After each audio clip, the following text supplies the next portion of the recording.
My wife is a school teacher. She has an education degree, and I often say to her, I wish I had actually studied education in college, because I travel all over the world, and the biggest story in the world, wherever you go, actually the most important and oft-discussed story in the world, in every country, is education. And you know what's really funny? Everywhere I go, they think they're behind. Everywhere you go, they think they're behind. You go to Singapore that's killing us on the math test, and they think their kids don't have the creative juice to invent a hula hoop. You go to America, Johnny and Susie can barely read, but Billy's got a ring in his nose, and he just invented a subset of Google. Okay. And so you have this incredible kind of tension in the world today of people trying to either focus on their fundamentals or on their creativity. Frankly, I'd rather have the fundamentals problem than the creativity problem, because the creativity problem is actually culture bound. Now, the thing you have to focus on, therefore, in my view, is not just more education, not just another hour of the school day. It's about the right education. And to me, the right education starts with a book that was written by my friend Dan Pink called A Whole New Mind. And Dan's book, very simply, basically argues you got your left brain, you got your right brain. Your left brain, very rigid, repetitive, not particularly imaginative. It's the side of your brain you used when you took your SAT exams in America. Your right brain, storytelling, synthesizing, dot connecting, innovative, and imaginative. At the most simple, we're moving into a right brain world. It's all about right brain, because everything on the left side of your brain can either be done by a computer faster or an Indian cheaper. Okay? Anything on the left side of your brain will be done by a computer faster or someone in India cheaper. It's a right brain world. And therefore, if you want to talk about not just more education, but the right education, you have to talk about nurturing right brain skills. How do we do that? Well, I think how you do that, actually, and this may sound counterintuitive to a lot of people, but it isn't, is you really have to nurture liberal arts. Math and science are hugely important. Engineering is hugely important. But where the real magic happens, is when you take two different specialties and you actually mash them together. It's in the mashups that all the real magic happens. And someone who taught me this is my friend Mark Tucker, who I interviewed for the later editions of The World is Flat. I just want to read you one paragraph from him because it's really central to my thinking. He said, one thing we know about creativity is that it typically occurs when people who have mastered two or more quite different fields use the framework in one to think afresh about the other. Intuitively, you know this to be true. Leonardo da Vinci was a great artist, scientist, and inventor, and each specialty nourished the other. He was a great lateral thinker.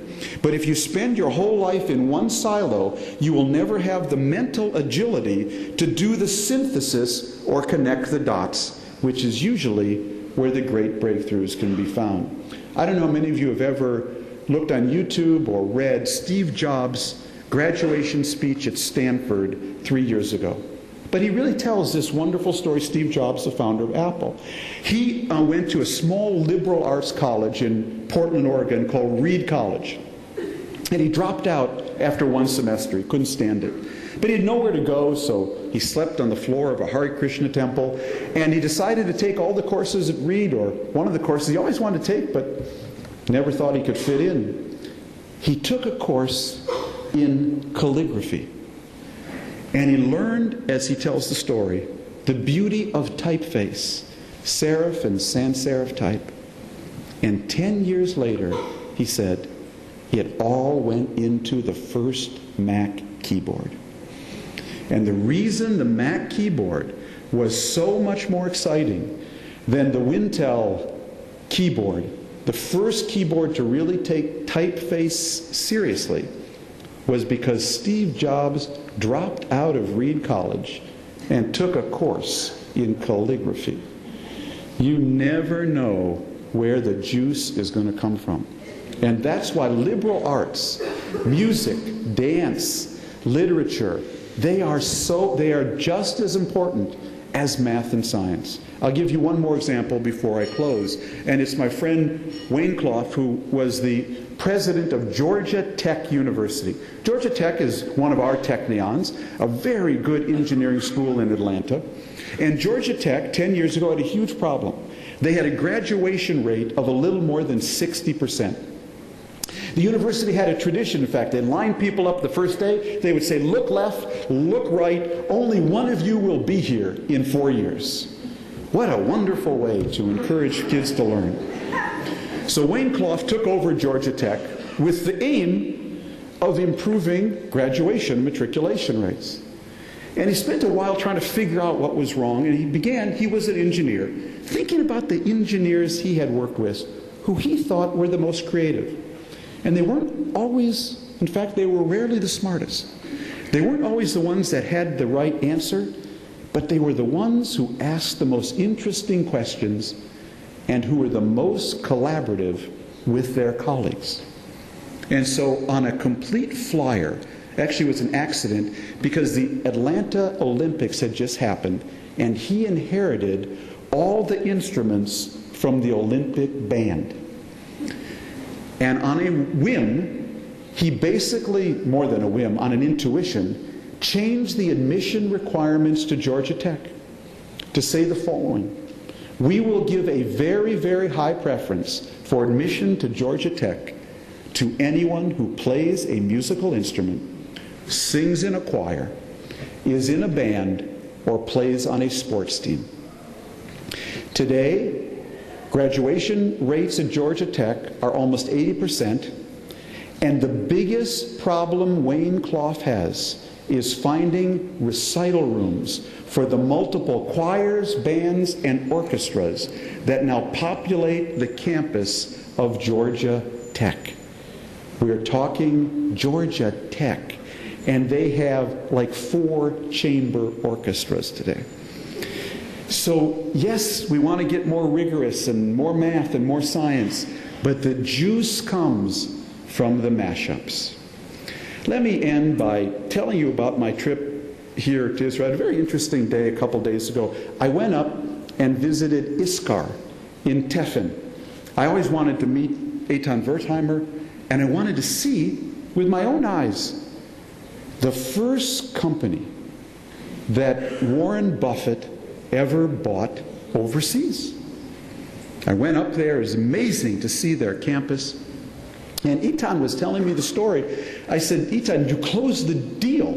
In July 2006, Warren Buffett buys your company for $4 billion. And like a week later, Katyusha rockets are landing from Lebanon right over there. I said, what did Warren Buffett say? He said, Warren Buffett said, Eitan, I didn't buy you for a month. I bought you for 20 years. So I like that, such Warren Buffett-like thinking. We were driving out of the campus. I was listening to the Chadashot, and my Hebrew is good enough to understand that Ahmadinejad in Tehran had just issued another one of his Israel will disappear and be wiped off the map. I started thinking of a column. This is how columns come about. Popped into my head, what do Warren Buffett and Mahmoud Ahmadinejad have in common? Answer, they've both made a bet on Israel's future. And